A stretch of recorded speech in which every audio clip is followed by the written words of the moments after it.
Can we do it? Follow me over the course of our 3-month experiment to help 4 volunteers who submit bi-weekly swings to me, and our goal is to test the idea that golf instruction of the future can or cannot be accomplished. This is our version of ChatGPT, but for golf lessons. Today we're at episode 4, and this week is vital as we are starting to see some changes, but can we help those changes without being present? If you do like this at any time, please help support us by liking, commenting, sharing, or even subscribing to our channel, as it is free, and we donate proceeds from it to the Heal the Hood Foundation in South Africa for low-income children to get into golf. But enough of that large order of fries. Get ready to join the adventure of blind golf lessons.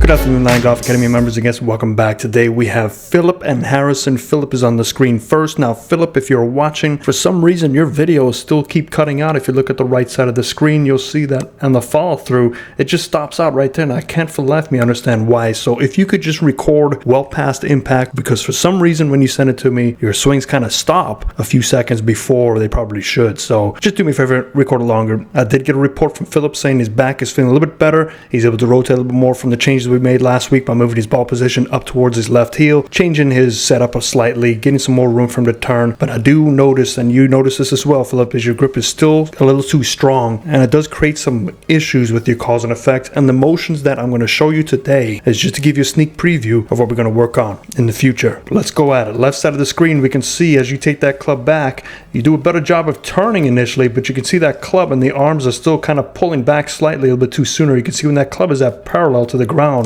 right over here, there's not a lot of spacing between your arms and your right leg. Now, the more distance you can get, that means it's a straighter one-piece takeaway. But I know you said your back's feeling better, so we can maybe push that out a little bit. So feel like that triangle between your arms is staying a little bit wider. So in terms, you can see that right arm is starting to break down already, while the left arm staying straight. Now, that does that for a couple of reasons. On the right side of the screen, we can see as you take that club back, the lack of your initial turn and the fact that your left shoulder is getting higher. And I know we worked on your shoulder tilting, which is much better today, but this is leading to another issue. We're still kind of losing our connection. Grab a basket of range balls, get into your setup position, hold the range baskets so your palms are facing each other, so you're holding it wide. Obviously, take the range balls out. You don't want balls flying everywhere. And from here, pull it into your chest. Go ahead and turn your body, and then once you get to the full body turn, just extend your arms outward. And that is the feeling I want you to get. You will feel tighter on that left side of your body over here. Probably the wrong color to choose. You will feel tighter on the left side of your body here. By doing that, your arms will be a little bit wider. So at this point, your arms should still be here, and that's going to level the shoulder tilt out, because you do lose a little bit of the shoulder tilt on the right side of the screen here initially. And I know we did work on shoulder tilt to help you turn, but if you start doing it too much, now you're going to have another issue. So we still need to kind of tighten you up there. Great changes though. Ball position changes really helping you out, giving you that extra time to turn a little bit more, not get your hands as involved. But if you take a look as we go to the top of your swing here, we can see that club face is still shut in relation to your spine angle, and we'll see a better view on the right side. But not only that, you can see your arms are still going kind of right in between your head. Now, I know a driver is longer and it's going to be closer to that head, but you still want some spacing. What is causing that is that shoulder tilt. As your arms are taking that club back, that weighting of the club is pulling to the inside. The lack of shoulder tilt in terms of being relative to your spine angle, you can see we've flattened out our tilt, and that's also going to flatten out the left arms. Now, the left arm should reach up in that left arm plane. You're still really well in your spine angle, so the centeredness of your swing is really good. So here's your club face. You can see your club face at the top of the swing is pretty closed in relation to that left forearm. You'd like them to be somewhat level with each other. Now, I know that we're all different and we have different release points, but that I can see leads to your next move. Now, because you have the extra spacing now, because we've been working so hard on your centeredness, which is looking very good here, watch your first move down. So your first move down is to try and hold off that release. So you have to pull that club down and you're trying to hold off the release. So your club face is still closed at this point, but your body is starting to straighten up to help hold that release and swing out. And so you're swinging well inside to out, and unfortunately this is where the video cut, so I can't really move past that. I imagine when you stand up, that adjusts your planes a lot as well. Usually when we stand up and get into the golf ball, our hands drop severely under plane, which you can see here. So I would imagine the occasional heavy shot with your irons is still there. You might hit a really good push, a really good pull, but it's not quite there yet in terms of ball striking. But it's big leaps and bounds from where you were a couple of weeks ago, so great job with those changes. I think what you need to work on this week is using that basket. Now, I'm going to have to find a video I did a while ago, probably a year ago, where I used the basket. So I'm going to link that for you down in the description below. Anybody else want to watch that video? It'll show you how to use that correctly. Left side of the screen, I want to show you one more thing. So if you take a look at your arm relationship with your shoulder tilt, let's redraw these so this makes more sense. We can get this triangle out the way. That club has gone well past where I believe it needs to be for you. So this is where I think your club needs to sit at the top of your swing. It should be parallel to the shoulder turn. Now you might think that sounds weird, but you're still getting your hands in the same position, but you're eliminating a lot of this excess motion that you have to now strike with your hands and arms to square it back up to being related to your shoulder turn. A good way to accomplish this is get a camera in front of you. I assume that's a friend or your better half taking the video. Just replay it and watch. It's very hard when I'm not there to put you in the position, but you can use mirror work at home. You can turn the TV off and use a reflection. That's what I used to do all the time. There's one thing I want to check one more time on the right side of the screen. So if you draw your middle of your feet up to the top, you can see you still have a lot of your back position too far back. So I would say straighten your knees up a little bit. You almost need to feel like you're standing taller. If you have to stand close to the golf ball to get that accomplished, that's great. You want that straight line to go through the middle of your hips. Right now it's going to the front of your hips. So a couple of small changes in the setup. Keep it up. Hope that helps you. Let's see who is next. All right, next on the screen we have Harrison. Harrison, welcome back. And Harrison, if you can do me a favor, if you can get the video a little bit closer. Unfortunately, right now on my screen, you're about an inch tall. So my eyes are not that good anymore. I actually have a magnifying glass to help this out. So if I'm jittering around, you know why. Overall setup looks a little bit better. If you can change one thing for me, just back up slightly. You're still a little bit crowded to the golf ball. Again, if you draw that line straight up, let's add your spine angle line. If you draw that line straight up, you can see how far away it is from that intersecting point. So just back up a little bit, and not your whole body, just your feet. Feel like your feet are more supporting your hips, because there is a slight move that you do on the way down because of the lack of room that you have. Right side of the screen looks pretty good. I like that ball position change. We're going to draw that spine angle tilt, and we can see that runs right through your hands and goes straight down to the golf ball. So really good job at that setup change. It's a big improvement, and you will notice this right away. If you take a look at that left side of the screen, look at the club, how it veers back. So as we go up that lower plane line, we can see those hands are right on that lower plane line.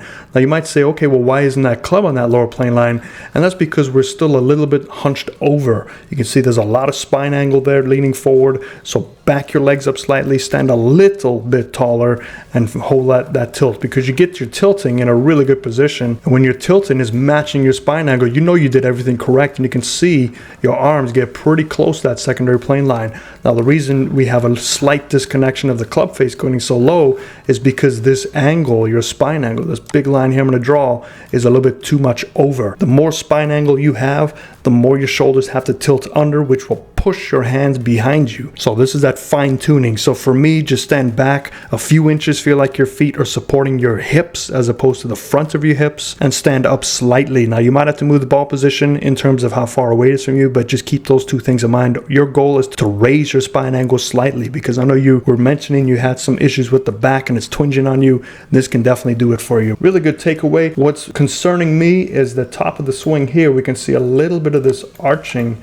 of the back, and excuse me if this looks horrible, because you're about an inch tall. That's the closest I can get. And I think what can help you out is just turn a little bit more with those hips. Get those hips to relieve that pressure of them, that arching back. So a good way to do this is if you lay a club on your right hip at address, just let it sit there on your right hip. Go ahead and turn, and that club should fall down right away. So if you're not making that club fall down right away, you're not getting enough hip turn. And I'm going to put a link for you down below, because I mentioned this in another video again about a year ago. I'd have to dig through where it is, but it'll be up there for you to watch. So get that lower body engaged more, relieve that lower pressure that I can see happening. But in terms of your top of your swing, that club is getting pretty close to your turn. It's getting a little bit long, but that's okay. That's a lot of momentum taking that club back. It's much better. We've seen some spacing between the club and the head, so everything's looking better. Let's go to the left side of the screen. As we come on down, we can see your first move down. Let's delete some of these lines. Okay, your club face is slightly closed on that left side of the screen. Nothing to be worried or concerned with unless it's affecting your impact hold off position. So let's take a look. That club is pointing straight down. It is almost right between your X. Now remember, that X is going to change slightly with our setup, but it should also fall naturally with your arm position. So good job. Let's see that pattern that the arms take that club down. So we see the drop, and then we start to see it veer down. So this is really good. So if we draw a line straight down to the golf ball, it's slightly inside the golf ball, which is great. Now your goal is to keep your club head on this path down into impact. So we can see you start shallowing out a little bit. You're doing this as a result of a little bit too much tilt and not quite enough turn. So it should be a little bit more turn. As you can see at impact, look how that right shoulder is tilting under so much, and you can see past the impact. So now your shoulders are tilting too much at impact, and you're starting to lose some of your back brace line. So there's no pushing back into that imaginary wall. So push into that imaginary wall and don't tilt as much, but rather turn. And that's also going to help you with that lower back. You can see how much pressure is building on that lower right hand back. That lower back cannot turn as much as the upper back. So right now it's taking on the responsibility of turning. We can also see some left knee kind of hyperextending over there. So that could be a caution as well. So again, let's get you set up a little bit more correct. Let's get you to back your feet more under your hips, not necessarily your whole body, just your feet under your hip. Make those changes that we talked about in the first part. Let's work on turning as well as tilting on your way down. Right side of the screen, we can see as you get down to impact, your left brace line is there. Slight bit of disconnection, so we see the distance between your chest. So if the center of the chest is pointing out,